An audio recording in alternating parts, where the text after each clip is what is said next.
집집마다 대문에는 액을 물리치고 복을 부르는 글씨와 민화들이 장식되고 사람들은 덕담을 나눈다. 여기에 한결 격식을 갖추기 위해서 세화라 부르는 민화를 건네곤 했는데 이는 임금이 신하에게 그리고 벗끼리 혹은 이웃끼리 서로 주고받던 거였다.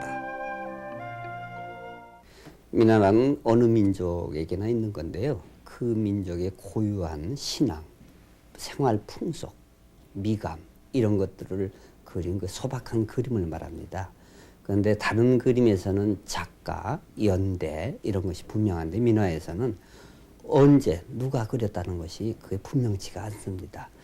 그러나 그것은 그 민족의 고유한 그 생활 풍속, 미감 이런 거를 그렸기 때문에 그야말로 그 민족이 어떤 민족이다 하는 걸 나타냅니다. 한국 민화는 그 비개성성, 몰과학성, 비시대성 이제 이렇게 얘기할 수 있습니다. 그러니까 다른 그림은 언제 어디서 누가 그렸다 하는 것이 분명한데 그리고 어떤 그 스타일이 분명한데 한국 민화는 그렇지가 않습니다. 한국 민화의 특수성, 예술성을 더 부각을 시켰죠. 그런 면에서 우리가 한국 민화의 예술성을 더 높이 평가해야 합니다. 감상의 대상에서 한 걸음 더 나아가 삶을 풍요롭게 하는 것에까지 이른 것이다. 그러기에 민화는 가장 거룩한 날인 새해 아침 집안 곳곳을 장식할 수 있었는가 보다. 민화, 그 안에서 이제는 잃어버린 순수한 바람들을 되찾을 수 있을런지.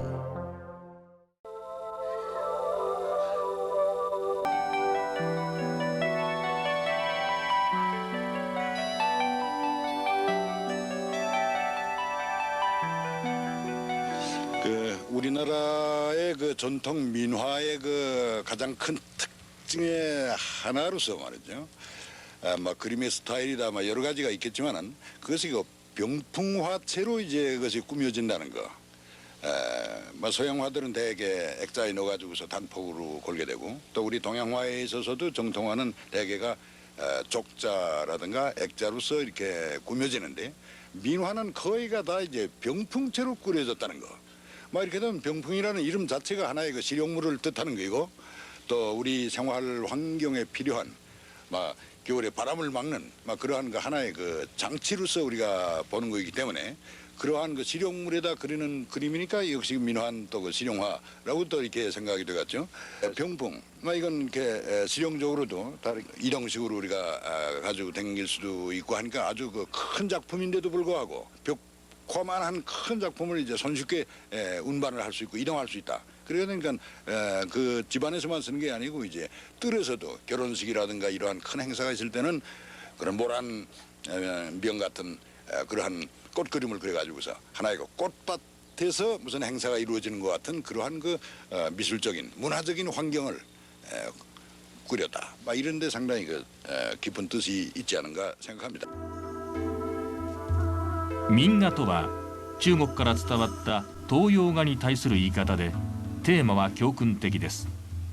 作風は作者の自由な裁量に任され時に非現実的な手法や開逆の精神が見て取れます。民画はもともと絵心のある一般庶民が描いたもので求めに応じて家々の部屋を飾ったものでした。ソン・ギュテさん、今も民画を描き続ける数少ない画家の一人です。民画にはどことなく現代性が感じられます。本来韓国の絵にはリアリズムを排し抽象性を志す伝統があるのだと言います。これから新しい民画っていうのがまたどんどん先生たちから生まれてくるんでしょうね。 아니 근데 지금은 이제 조금 이제 그러나 기본 원칙은 옛날에 우리가 순수한 역사적으로 내려온 그대로의 이제 그거는 이제 그러니까 그 옛날 그대로니까 기본은 변경해가 안 되는 거죠, 그러니까. 파인 송규태. 그는 민화의 화맥을 이어온 한국의 대표적인 민화 작가다. 40년 전 그가 처음 민화를 접했을 때에는 민화라는 말조차 존재하지 않았다.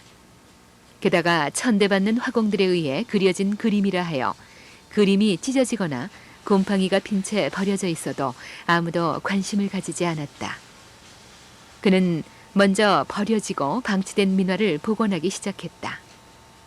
도자기 파편 하나하나를 짜맞춰 원형을 재현하듯이 조각조각을 떼어내 붙이는 작업을 반복했다. 그의 복원 작업으로 많은 민화가 세상의 빛을 볼 수 있었으며 그 또한 민화를 재현하는 최고의 자리에 있다. 민화에 그려지는 여러 가지 소재는 겉으로 드러난 모습 외에 안으로 감추어진 상징적 의미가 매우 중요하다. 우리 선조들은 이러한 상징성이야말로 민화의 진정한 목적이자 가치라고 생각하였다. 민화에 많이 그려지는 모든 것들은 저마다 독특한 상징성을 띠고 있다.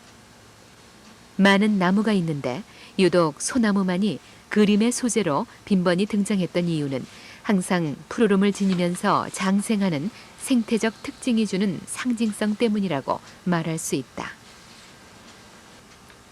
파인 손규태 선생은 요즘 서궐도를 그리는데 심혈을 기울이고 있다. 서궐도는 경희궁의 모습을 담은 그림으로 궁궐 내의 생활 공간과 크기가 정교하게 그려져 있다. 바로 이 서궐도를 재현하려는 것이다. 서궐도의 원본을 고려대학교 박물관에서 만날 수 있었다.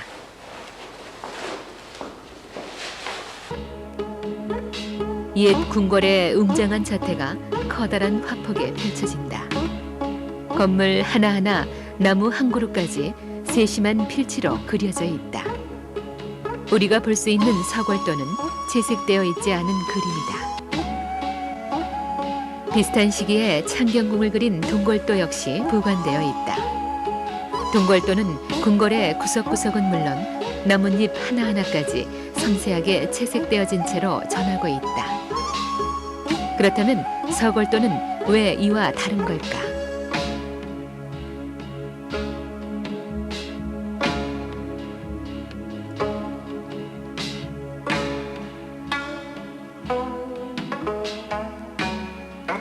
그것은 서궐도가 본 그림이기 때문이다. 이는 이 그림을 본으로 하여 또 다른 서궐도가 복제되었음을 의미한다. 아마도 이 그림을 밑그림으로 하여 여러 폭의 서궐도가 베껴졌을 테고 그 위에 채색이 되어 완성된 서궐도가 여럿 만들어졌을 것이다. 그 그림은 아마도 동궐도와 크게 다르지 않을 것이다. 이렇게 서궐도는 밑그림이 되었을 본 그림만이 남아있는 것이다. 파인 손규태가 하고 있는 작업이 바로 완성된 서궐도를 만들고자 하는 것이다. 그래서 밑그림 위에 한지를 덮어 본을 떴고 그 위에 섬세한 묘사를 보태고 있는 중이다.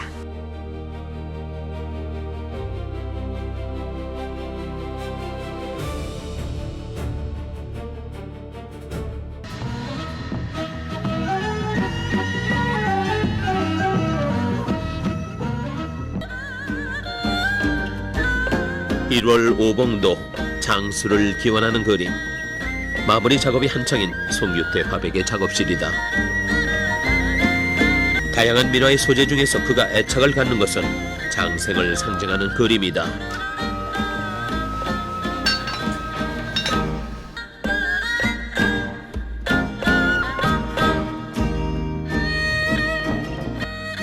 경기 가명도는 그가 인왕산 아래 자리 잡은 경기 가명 일대의 풍경을 그린 그림이다. 그림에서 가장 많은 면적을 차지하는 것은 병풍 오른쪽 두 폭에 걸쳐 경기도 관찰사가 진무하는 선화당이다. 당시 관사의 규모를 말해준다. 그는 조선시대 민화를 그대로 재현해냈다는 평을 듣고 있다. 구름과 용이 그려진 운용도는 기우제 때 많이 그려졌던 그림이다.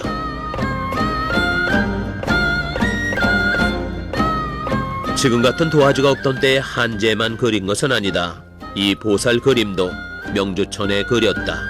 이것을 지금 말하면 생명주라고 하는 거지. 지금 명주가 아주 그 한 거 요거는 이제 원실로도 이제 가장 기본이 되는 재료는 순지다. 일명 탁정이라고도 부른다.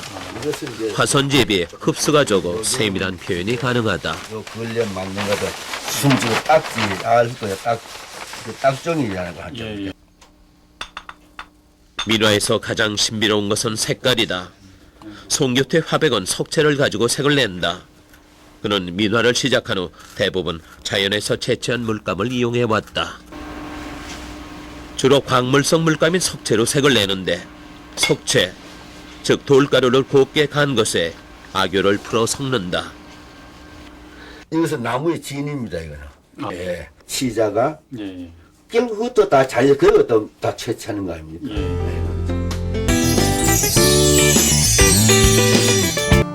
옛날 조상들의 생각이 그대로 반영된 가장 한국적인 그림인 민화. 이곳은 청와대 십장생도, 연화도 등을 제작한 전통 민화의 대가 송규태 화백의 작업실이다.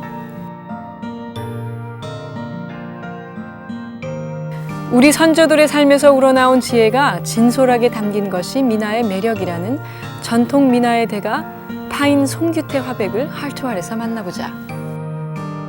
일상적인 농부의 대화에서 삶의 진리와 지혜를 알 수 있다면요, 우리 민화를 통해서는 서민들의 삶과 또 생활 양식을 엿볼 수가 있습니다. 어떤 분들은 그 본이라고 설명을 하는 분도 있던데 어떤 그것은 건가요? 아마 일제시대 본이라고 그런 또 사용하고 이렇게 했는데 예. 실은 밑그림이죠. 밑그림. 밑그림인데 본이라는 거는 예. 그렇게 이제 사용하는데 네. 그 밑그림입니다. 그게 있어야 다른 사람들이 결국 그릴 거 아닙니까? 예. 이게 이제 해와 달인 건가요? 그렇죠. 해와 달.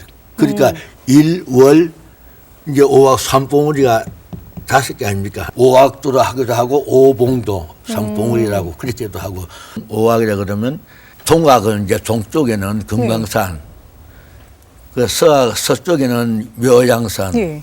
이제 북쪽에는 북악 저 백두산, 저 남쪽에는 지리산. 근데 그 네 봉우리 아닙니까? 예. 그래 이제 그 가운데 삼각산을 이제 1월 오봉도 오악도 쳐놓고 예. 그 왕이 반드시 왕은 그러니까 1월 옹수 그 가운데 앉지 않습니까? 서울 역사박물관에 예. 이제 그 서골도 하고 1월 이제 지금 이제 본 1월 그거 네. 그 창덕궁 인정돼 있는 거 그대로 모사해서 그린 겁니다. 그래서 네. 그래서 결국 그 창덕궁 실제 가서 그거 보고 역사박물 그러니까 이제 그거 볼 수 있고 그 안악 3호 고분 백화라고 했습니다.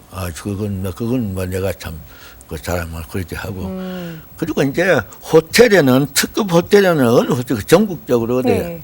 청와대 춘추관에 있는 그 화조도 선생님께서 그렸다고 들었습니다. 예. 그 정상들 회담할 때 이렇게 악수하는 그 모습 뒤로 배경으로 한 그림이 바로 그 그림인데 예. 그것도 요청을 받으셔서 이제 선생님이 그리신 거고요. 그것도 청와대에서 요청받고 세종실에 이제 그전에 1월 5학도도 그때 그렸고 그리고 영부인 접변실에 십장생 병풍 그 또 북악실에 그 또 연화도 천도화 네. 송학 그 이제 중국 그림하고 일본 그림은 아주 곱고 아주 그거 하죠. 예. 하지만은 민화는 지표가 있고 무게가 있고 예. 직접 했던 민화 그러니까 이미 그거는 자연적 구분이 돼요. 이제 처음에는 다 같이 했다가 완전히 틀립니다. 예. 한국 민화하고는 저 중국 일본하고는 그래서 그 사람들이 더욱더 까치호라 이제 가지고 아마 액자를 가지고 나갔던 모양이에요. 예. 근데 공항에서 이제 그 진품이라고 이제 문화재라고 못 나가게. 그래서 그런 일이 참 농담으로 꽃밭에서 그냥 즐겁게 지내는 그렇게 마음으로 그저 즐겁게만 지내. 이것이 난 또 더욱 더 좋다고 봐요.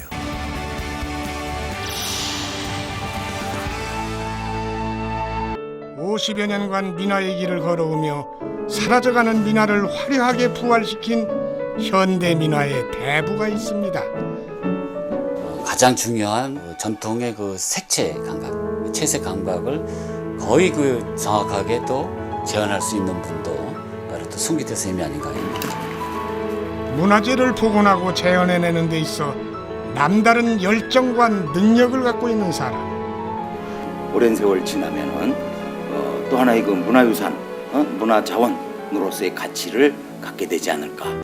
선 하나, 점 하나, 온 집중을 다하며 한치의 흐트러짐이 없이 정확하게 붓을 움직이는 송규태 화백. 작은 부분이지만 사소한 것에서 전체 느낌이 달라진다고 믿기 때문이죠. 숨도 제대로 못 쉬고 중단해가면 아주 그냥 조절해야지. 안 그러면 그래 삐뚤어지니까 걷다가. 민화라는 거는 이제 일제시대 때 야나기 문혜우시가 이제 처음 사용을 한 겁니다. 그래서 민화를 정의를 민중에 의한 민중을 위한 그림을 민화다. 이제 이렇게 이제 정의를 했습니다. 이제 그 이전에는 이제 민화를 우리가 뭐라고 불렀냐면 조선시대는 속화라고 불렀어요. 그러니까 속화라는 의미는 원래 이제 저속하다 이런 의미가 있지만은 사실은 그 역사적 문맥으로 보면은 이 문인화보다 이렇게 차원이 낮은, 다시 말하면 격조가 낮은 그림을 우리가 이제 속화라고 불렀어요. 현재 사용하고 있는 민화라는 용어는 궁중화, 기록화도 포함시키고 있는데요. 민화의 범주를 정하는 가장 중요한 기준 중 하나가 작가를 알 수 없는 그림이기 때문이죠.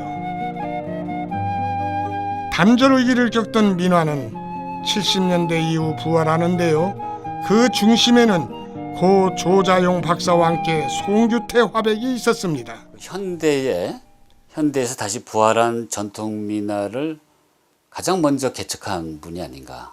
송규태 스님이 그 구사하는 그 기량, 다시 말하면 특히 민화뿐만 아니라 이 궁중화 같은 경우는 거의 조선시대의 그 화원들의 기량을 방불할 정도의 아주 높은 수준을 유지하고 있습니다. 그의 그림 실력은 입소문으로 퍼져나갔고 국립중앙박물관, 호암미술관 등의 고소화를 복원하였을 뿐만 아니라 안악사모, 무용총 고분벽화 등 지금까지 보수한 국보급 고소화만 수백 점에 이릅니다.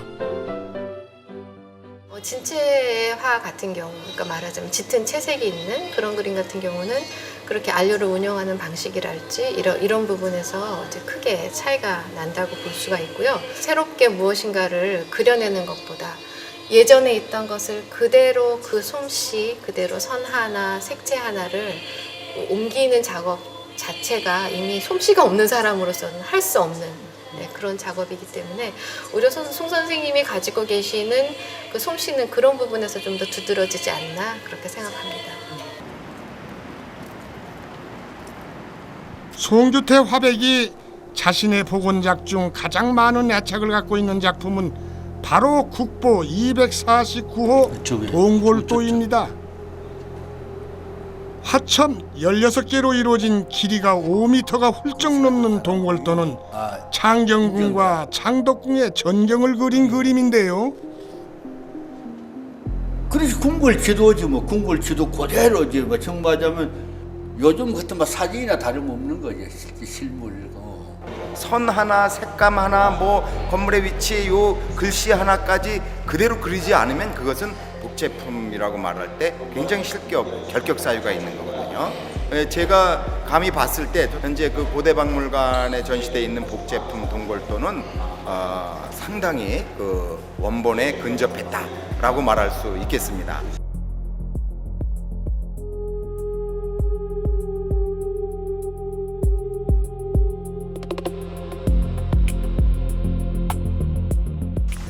그때 이거는 그 아실 거야 아마 그 88 올림픽 때 그 뭐라 그러나 마스크 들어그러나 그거 했던 거 아니에요. 그게 이제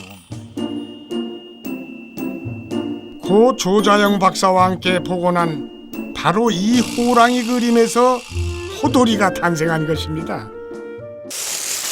제목이 없이 전해 내려온 민화는 대부분 현대에 와서 소재에 맞게 제목을 붙였습니다.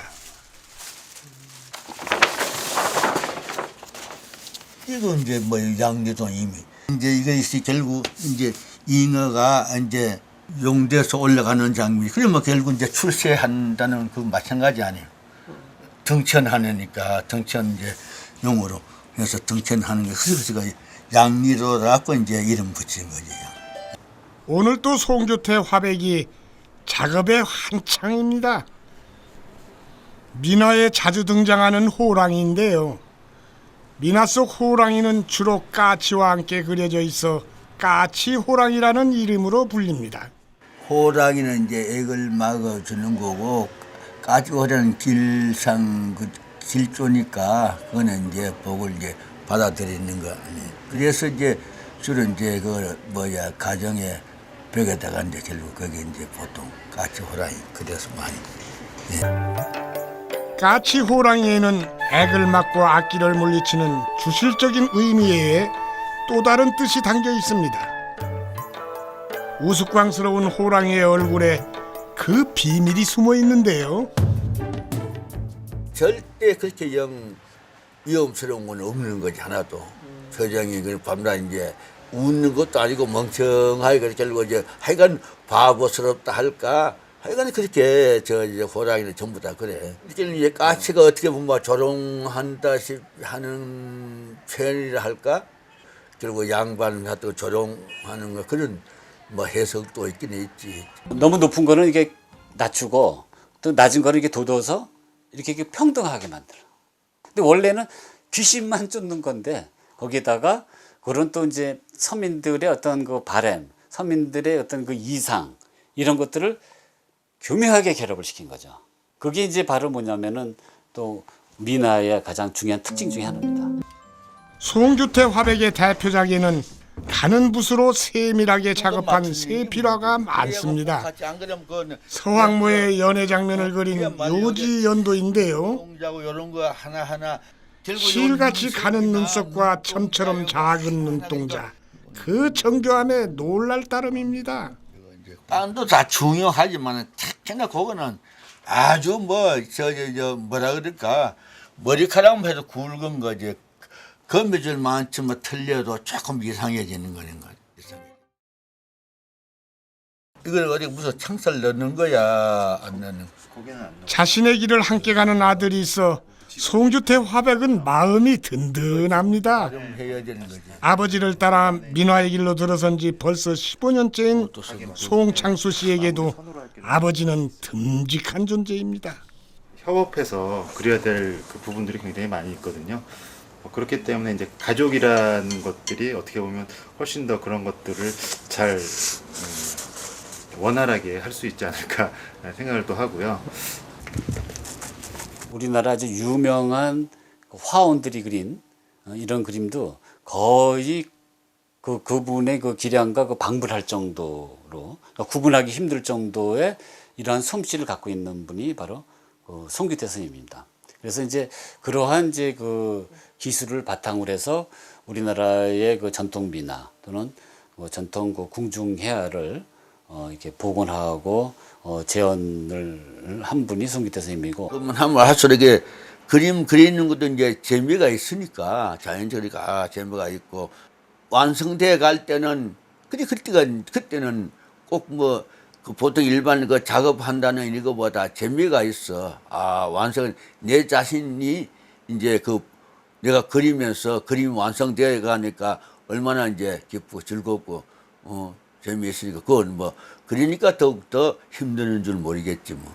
제자들도 자꾸 제자 자꾸 늘고 전 국민이 이제는 기회만 있으면 다 모두 골고루 이제 그리고 그게 했으면 보급되고 그랬으면 좋겠어. 한평생 민화에 대한 열정 하나로 우리 민족의 꿈과 철학을 그림에 담아온 송규태 화백. 수많은 고소화가 그의 손에서 다시 태어난 것처럼 오늘 또 그의 붓끝에서 우리의 민화는 새롭게 태어나고 있습니다.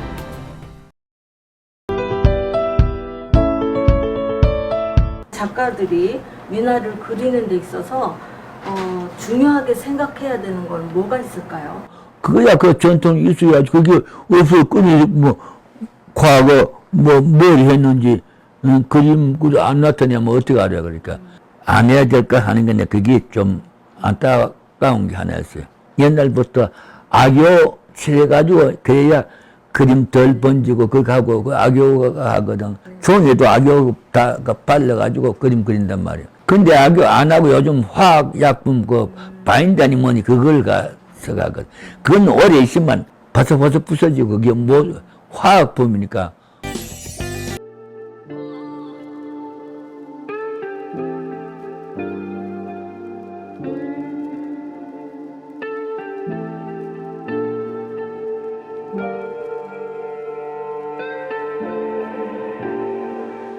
근데 뭐 2005년도 뭐 2007년도 그럴 때 저하고 이제 이렇게 중국도 가고 그거 그때 뭐 베트남도 가고 그럴 때면 그때는 정말 완전히 거의 청년이셨는데 올해 이제 88이니까 뭐 이제 미수시잖아요. 이제 미수신데도 지금 보시는 것처럼 어떤 이제 제자들도 가르치고 또 아직도 작업도 이렇게 하고 계시는데 하여튼 그런 걸 보면은 좀 그 선생님 보면서 항상 느끼는 건데 민화는 정년이 없다.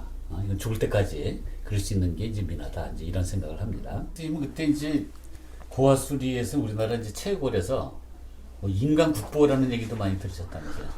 그때는 인간 문화재는 이런 말이 없었지. 전부 다 고와 수리하고 병풍하고 팔고 사고도 전부 다 그거 하는데 그 사람들이 10년에 오른팔 보험 들라니 인간 국본이 그래서 그런 얘기 사실 들었지. 그러니까 빵꾸난 거 떼웠는데 처음에 먹일 때는 그거 했는데 도저히 자기는 찾을 수가 없잖아. 구분을 못한다. 구분을 못하지. 그러니까 심지어 현미경과 들여다보고 어디 고쳤는지 분명히 자기는 알 거 아니야. 그래서 그러다 보니까 인간 국보 소리도 듣고 막 어디 그래. 고쳤는지도 모르고. 그거 모르지. 그거 보고 잘 알 것 같으면 그 뭐 수정 하나만 하지. 그리고 자연적 이제 그 양반들 이제 외국에 많이 가잖아. 그러니까 이제 선물도 하가 처음에 한다니까 선물도 못해. 그러니까 외국에서 좋아하니까 내가 사실 이제 그러니까 그때는 물론 그거지 주로 뭐 예를 들어 까치호라든가 미나 이런 거 그려달라고 이렇게 요거 좀 그려달라고 그럼 뭐 몇 장씩 그려가지고 이제 가지나가 외국에서 선물하지. 그러니까 그 이병철 회장이 미나 이제 까치호랑이를 그려달라 그래서 이미 그렇지. 그거 결국에 때 그거 이제 그 바이어들한테 이거 선물한 거네 그게. 그렇지. 미나 이제 까치호라든가 예를 들어 미나 그려가지고 외국 선물 가지고 나갈 거 아니야. 진짜 이제 고와 문화재라고. 진짜. 그래서 못 가지 나가 소리서 그거 지금 이거 안 맞으시네. 이미 또 지금 미국 대사관에 또 이렇게 그림을 그려서 그때 어떤 병풍이죠? 해진도. 해진도. 그거 병풍. 그래 부대사관장에 그때 놓으면은 그 책거리 병풍. 이 그 청와대에도 선생님 작품을 이렇게 거기 이제 들어가서 9시 뉴스에 보면은 뭐 1월로 봉던가요? 뭐 이렇게 나오거든요. 1월로 아마 노태우 대통령 시절이죠. 노태우 대통령 시절. 그건 어떤 계기로 이렇게 들어가게 됐죠? 현대건설에서 졌잖아. 지으면서 그런 걸 이제 그 하는데 부장이가 과장이가 이제 이 사람이 이제 그런 거 예술품도 다 그 하는데 결국은 미나를 그려야 될 거 아니야 크게. 그래 1월도로 결국 이제 옛날 그 왕실 뒤에 하는 식으로 이것도 뭐 대통령 뒤에 그 크게 이제 벽화 그 미나로 이제 그리다 누워 자연적 그 저기는 소문 듣고 나 찾아온 거지. 대학교의 그 평생교육원에서 이제 제자들을 가르치는 이제 미나 교육을 시작을 하셨잖아요. 그래서 홍익대학교에서도 왜 인기가 있냐면 딴 거는 옛날에 결국 한 개 반, 두 개 결국 이제 있었는데 지금 늦게 몇 년 전에는 한 5, 6년 됐는데 13개 반이나 늘었거든. 선생님이 운영하는 게 13개 반이에요? 내가 그 하니까 미나 이제 붐이 일어나가지고 송규태가 우리 문화교육원 그걸 평생교육원 살렸다고. 그렇게 13명이 딴 거는 한 번도 넣는 게 없는데 나는 13명가 반이나 늘었으니 이게 엄청난 거 아니야. 그리고 선생님이 이제 그 색채를 이렇게 이제 재현하는 것 중에서 그 녹색, 예를 들면 뭐 일월봉도의 그 산, 우리가 십장생의 그 산에 그 녹색을 굉장히 잘 이렇게 표현하시잖아요. 그 비결이 뭐 있습니까? 그거 뭐 비결이라고 무슨 비결이 있어? 그 녹색하고 호분하고 이제 분체, 이제 노란 분체, 노란도 진노랑이 있고 연노랑이 있어. 그 세 가지만 하면 되거든. 잘 조합을 하면 되거든. 그렇게 하는데 그야말로 그냥 그 색깔이 아주 참 화려하고, 정말 그게 잘 되는데 그것이 결국 말이 그렇지 실제는 잘 안 되는 모양이지. 오늘 이제 선생님하고 이렇게 이야기를 나누면서 이제 들은 건 뭐냐면요. 선생님이 이제 그 미나를 이렇게 이제 평생 하시면서 굉장히 복을 많이 받으셨다라는 생각이 들고, 그러니까 더할 나위 없이 이렇게 아주 멋진 삶을 사셨다는 이런 느낌을 받았습니다. 그건 아마 그 미나가 갖고 있는 아마 그런 어떤 긍정적인 에너지 때문에 그러지 않은가. 그러니까 미나라는 것이 우리가 복을 주는 그림이고, 또 미나 자체가 굉장히 밝고 이렇게 명랑한 그림이기 때문에 오랫동안 하여튼 이렇게 미나를 그리시고 제자를 양성하시면서도 이렇게 이제 많은 사람들에게 이런 긍정적인 에너지, 밝은 에너지를 줄 수 있었던 거는 바로 미나가 갖고 있는 그런 매력이 아닌가 이렇게 생각을 합니다. 선생님 감사합니다. 뭐 감사한 것보다 난 그저 그 미나라가 무슨 그저 학술 쪽을 꼭 무슨 어떻게 좋다 이런 것보다도 진짜 그 자체가 미나 자체가 옛날부터 그 진짜 아름답고 좀 그러니까 거기에 대해서 매력돼 가지고 내가 무슨 꼭 학술적으로 요거 좀 좋다고 선정하는 것보다 그거 실질적으로 그러니까 정말 그대로 사실 그대로의 그 자꾸 표현 나타내고 미나를 갖다가 그거 하니까 난 그거 자체는 거기에만 정신 팔려가 그거 열심히 하는 거지 딴 거 무슨 영광이나 무슨 딴 거 그걸 얻기 위해서 하는 것도 아니고 그저 부지런히 사실 그 자체가 옛날부터 그림이 정말 그냥 아름답고 좋은 미나니까.